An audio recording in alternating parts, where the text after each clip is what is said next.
BBA, BCA, BCom Computers. 100% placement guarantee. I create Degree College, Kukatpalli, Hyderabad. నమస్తే రమగారు. నమస్తే జయ. రమగారు Bommarillu series ముగ్గురు అక్క చెల్లెలి కథ చెప్పుకుంటూ ఉంటాం. నాగకుమారుడు కథ. నాగకుమారుడు. ఈ ఆడపిల్లలు పెద్ద ఆడపిల్లలు ఇద్దరు చెల్లెలు మొగుడు తాలూకు సౌందర్యాతిశయానికి పడిపోయి మాకు కూడా ఒక పాము పెళ్లి కొడుకుని తే అని తల్లిని చంపు తినేవాళ్ళు. ఈవిడ రోజు వీళ్ళ చెట్టు మీద చూసేది. చెట్టు మీద ఉన్న నల్లపాముతో పెళ్లి చేశారు.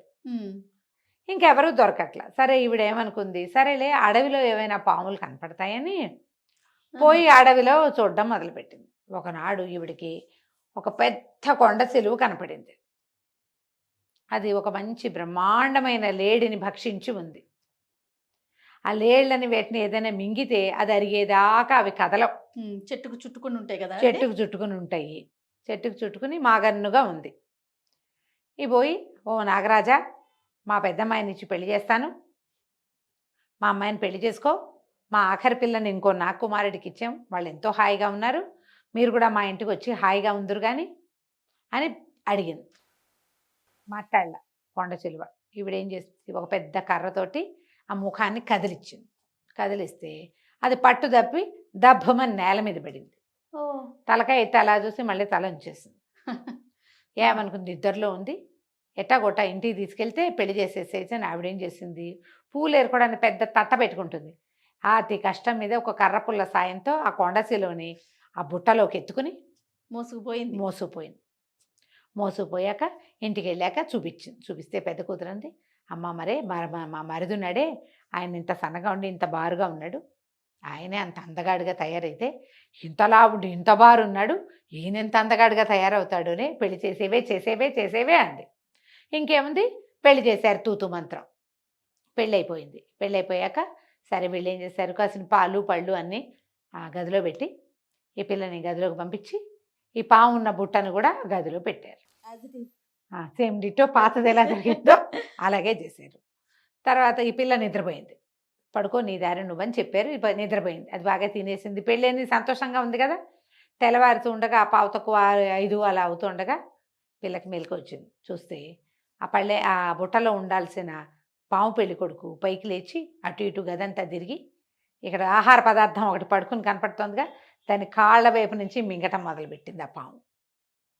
అమ్మాయి కేకలు పెట్టింది, అమ్మ అమ్మ అమ్మ మా ఆయన ఏంటో, మా ఆయనే నా కాళ్ళ మీదకి ఎక్కుతున్నాడమ్మా, నా భయం వేస్తుంది, రావే అని కేకలు పెట్టింది. ఓహో, ఆయన ఏదో కాళ్ళని నిమురుతున్నాడు అనుకుని ఏం పర్వాలేదు అట్లాగే ఉంటుంది శోభనం అంటే, ఉండు అక్కడే ఉండు, ఏం పర్వాలేదు అని ఇలా నడుం దాకా వచ్చాడు.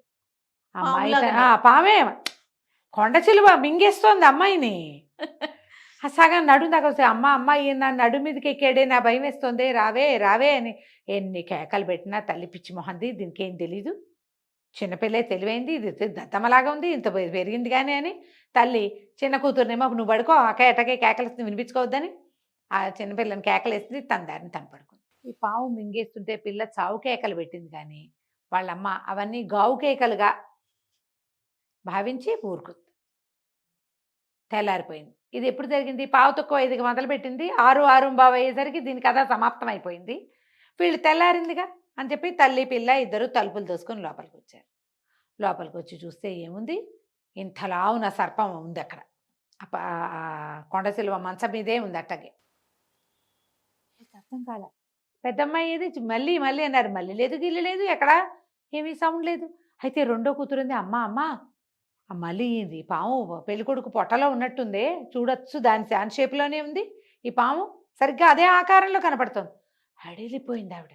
అమ్మో, నేను నిజం పాముని తెచ్చినట్టున్నాను, వాడేదో నాగకుమారుడు చిన్నల్లుడు పెద్దల్లుడు కూడా అటగే మారతాడు అనుకుంటే వాడు కాస్త అందేనేమో, పిల్లమొహంది పాపం పిచ్చిది, కేకలు పెట్టింది, మింగేస్తున్నాడు మీదకి వచ్చేస్తున్నాడు అంటే ఏమిటో అనుకున్నాను నేను. కేకలు పెట్టి పద చిన్నల్లుడిని కేకేసుకొద్దామని కేక పెట్టారు.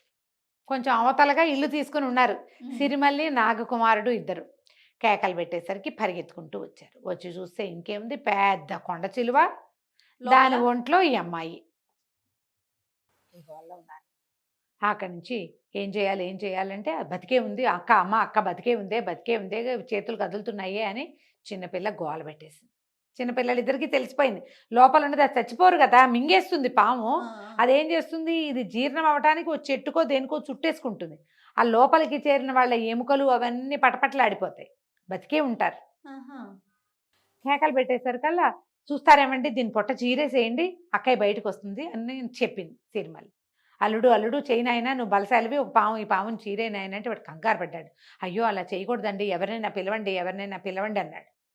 పిలవండి అనేసరికల్లా అత్తగారంది, అయ్యో ఎవరినైనా పిలిచేదాకా సమయం ఏది నాయనా, ఇదేమో ఊరి చివరి ఇళ్ళు మనవి, ముందరిళ్లల్లో కూడా మగవాళ్ళు ఎవరు లేరు, అయిన వాడివి అల్లుడివి, దాన్ని రక్షించవా నువ్వు, అది నిన్ను విసిగిచ్చిందనుకో, నీ పెళ్ళాన్ని తిట్టిందనుకో, అయితే మాత్రం చచ్చిపోతున్న దాన్ని రక్షించవా అని బాగా నిష్ఠూరాలు వేసి చేసే నువ్వే చీరేసేయని కేకలు పెట్టారు.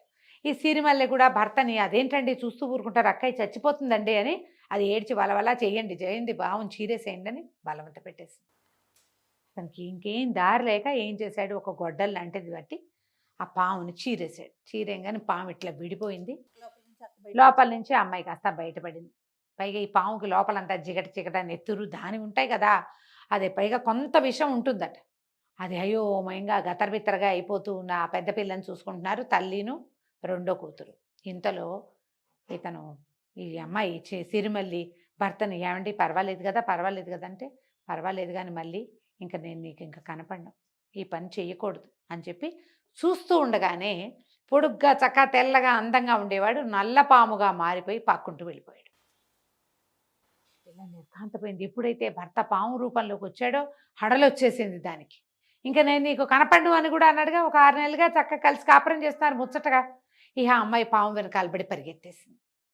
తల్లేమో ఈ పెద్ద కూతురు స్పృహ తప్పిపోయి అది నానా రకాలుగా ఉండి ఈ పాము శరీరము ఈ గందరగోళాల్లో ఆ చిన్నల్లుడు పాముగా అయిపోయినట్టు, చిన్నపిల్ల అతను వెనకాలబడి పరిగెత్తినట్టు ఆవిడ చూసుకోలేదు. ఆ పిల్ల కాస్త పరిగెత్తుకుంటూ వెళ్ళిపోయింది. వీళ్ళు ఏం చేశారు, అదే వేడి నీళ్లు పెట్టి శుభ్రంగా అమ్మాయి ఒళ్ళంతా కడిగి దానికి తినడానికి తాగడానికి పెట్టి ఎట్టాగొట్టా దాన్ని స్పృహలోకి తెచ్చి, ఆ చచ్చిపడి ఉందిగా కొండ సిలువ ముక్కలైపోయి ఉంది కదా, దాన్ని అంతా అక్కడి నుంచి తీసి ఓ దుప్పట్లో మూట కట్టి తీసుకెళ్ళి ఎక్కడో పారేసి నిప్పు పెట్టి వెలిగించేశారు. ఈ హడావిడంతా ముగిసి వీళ్ళు అలిసిపోయి పడుకుని తెల్లారేక చూసుకున్నారు. చిన్న పిల్ల లేదు, చిన్న అల్లుడు లేడు. ఆవిడ రెండో పెద్ద పిల్లని మర్నాడు పొద్దున కాస్త వేడి అన్నం వండి పెట్టి పువ్వుల బుట్ట చేత్తో పుచ్చుకొని చిన్నపిల్లకి అంతా బాగానే ఉందని చెబుదామని వాళ్ళ ఇంటికి వెళ్ళింది. ఇల్లు నిన్న వదిలేసి వచ్చిన ఇల్లు వదిలేసినట్టే ఉంది.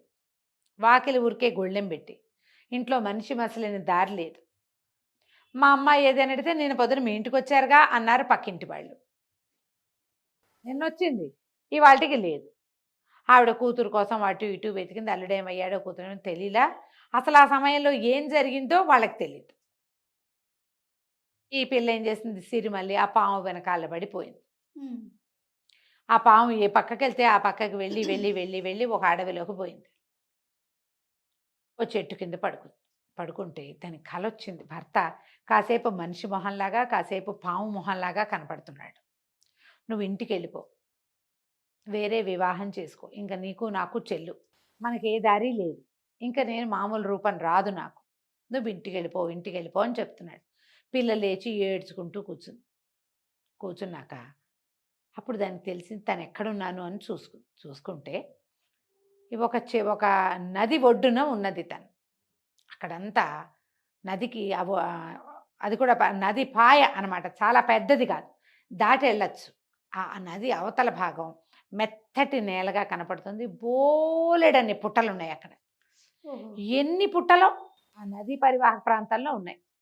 ఆ అమ్మాయి ఆ పుట్టలకి వేసే చూస్తుంది. దానికి ఏమనిపించింది, రాత్రి భర్త కల్లో కనపడ్డాడు కదా, కనపడ్డప్పుడు అతను కొన్ని పుట్టల మధ్యలో ఇంచి తనతో మాట్లాడినట్టుగా అనిపించింది. ఆ పుట్టలు ఈ పుట్టలేనేమో, అతను ఇందులో చేరిపోయి ఉంటాడని ఈ అమ్మాయి ఏం చేసింది, ఆ నదిలో స్నానం చేసి ఏవో 4 పళ్ళు కోసు తిన్నది. సరే అటు నది దాటి అటు వెళ్ళి ఈ పుట్టల దగ్గర అంతా శుభ్రం చేసి అడవిలో అటు ఇటు తిరిగి రంగురాళ్ళు అవి కనపడతాయి. ఏవో 2 తెల్లరాళ్ళు, సున్నపు రాళ్ళు, మట్టి రాళ్ళు కొన్ని కనపడితే 2 ఆకుల్లో ఓ తెల్లటి పొడి, ఎర్రటి పొడి 2 పొళ్ళు సిద్ధం చేసుకుని ఈ ఊడ్చిందిగా ఈ పాముల దగ్గర అంతా, ఈ పుట్టల దగ్గర పుట్టక దగ్గర ఏం చేస్తాం, మామూలుగా శుభ్రం చేసి నున్నగాలికి ముగ్గేసి 2 పళ్ళు తెచ్చి అన్ని పుట్టల దగ్గర తలా 2 పళ్ళు పెట్టింది. ఇక అక్కడే ఉండిపోయింది. ఇంకా అది ఇంటికి వెళ్ళాల.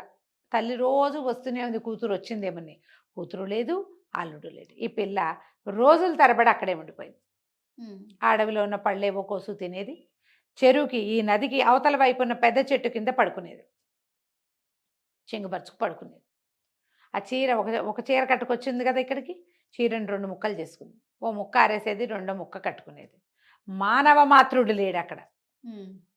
అది మాత్రం శుద్ధంగా నదిలో స్నానం చేయటం, ఇవన్నీ శుభ్రం చేయటం, ముగ్గేయటం, పళ్ళు కోసుకొచ్చి అందరి దగ్గర తల 2 పళ్ళు పెట్టాం, ఓ 2 పళ్ళు తినేది, పడుకోవటం. రోజు ఇదే పని. ఇదే పని మీద చేయగా ఏమైంది, భర్త మాత్రం దానికి కనపడుతూనే ఉన్నాడు. నువ్వు వెళ్ళిపో, ఈ ప్రయత్నం మానేసేయి అంటే అమ్మాయి ఊరుకోలే. భర్తను వదిలిపెట్టి వెళ్ళటం ఇష్టం లేదు దానికి. పోతాను, ఇక్కడే ఉంటా. ఏమైంది, ఒకరోజు పౌర్ణమి నాడు, ఎన్ని రోజులో గడిచిపోయింది, పౌర్ణమి వచ్చింది. ఆ పౌర్ణమి నాడు మొత్తం సర్పాలన్నీ వచ్చేసినాయి ఆ పుట్టల్లో నుంచి బయటికి. వచ్చేసరికల్లా ఈ పిల్ల ఏం చేస్తుంది, పరిగెత్తుకుంటూ ఆ అర్ధరాత్రి వేళ, ఆ పౌర్ణమి మొత్తం నిండు చంద్రుడు వచ్చాక అన్నీ వచ్చేసినాయి, పరిగెత్తుకుంటూ ఆ సర్పాల దగ్గరికి వెళ్ళింది. అన్నిటికంటే మధ్యలో ఒక పెద్ద పుట్ట ఉంది, అందులో ఒక మహాబ్రహ్మాండమైన సర్పం, 5 తల సర్పం కనపడుతుంది. వెళ్ళి దండాలు పెట్టింది. ఆ సర్పం మానవ రూపంలోకి మారింది. ఎవరమ్మాయి నువ్వేనా రోజు ఈ పుట్టల దగ్గర శుభ్రం చేసి నైవేద్యం పెడుతున్నావు నువ్వేనా అంటే, అవునండి, నేను నా భర్త కోసం వెతుక్కుంటూ వచ్చాను, నా భర్త ఈ పుట్టల్లోనే ఎక్కడో ఉన్నాడు అనేసరికల్లా అతను అన్నాడు, నీ భర్త పుట్టల్లో ఎట్టా ఉంటాడమ్మా, మానవుడు అన్నాడు. మానవుడు కాదండి, నా భర్త ఒక సర్పం, అతను మానవ రూపంలో నాతోటి జీవిస్తున్నాడు. ఈ మధ్య జరిగిన ఒక ప్రమాదంలో అతను మళ్ళీ సర్పంగా మారిపోయాడు, ఈ పుట్టల్లోకే వచ్చాడు, నేను చూసా, అతన్ని నాతో తీసుకెళ్ళటానికే నేను ఇక్కడ ఉన్నాను అనేసరికల్లా ఆశ్చర్యపోయాడు నాగరాజు. ఒక సర్పానికి మానవకాంతతో పెళ్ళా, మానవకాంతతో కాపురమా, నేను నమ్మను అంటే అమ్మాయి దండాలు పెట్టింది. సిరిమల్లి, కాదండి, జరిగింది ఇదే సత్య ప్రమాణంగా ఇదే జరిగింది, అందుకే నేను ఇక్కడ ఉన్నాను అనేసరికల్లా నేను గట్టిగా అరిచి కేకలు పెట్టాడు. ఎవరు, ఈ మానవకాంతని వివాహం చేసుకున్నాడు అనేసరికల్లా మెల్లిగా ఈ పాము బయటకు వచ్చింది. ఆయన ఆశ్చర్యపడి, ఆయన కుమారుడే వాడు. ఓహో, నువ్వు నా కుమారుడివి, ఇంత పని చేస్తావా, ఈ రూపం నీకు ఎందుకు వచ్చింది, నువ్వు మళ్ళీ మానవుడిగా మారుతున్న వాడివి, ఇలా ఎందుకు జరిగిందని ఆయన దివ్య దృష్టితోటి చూశాడు.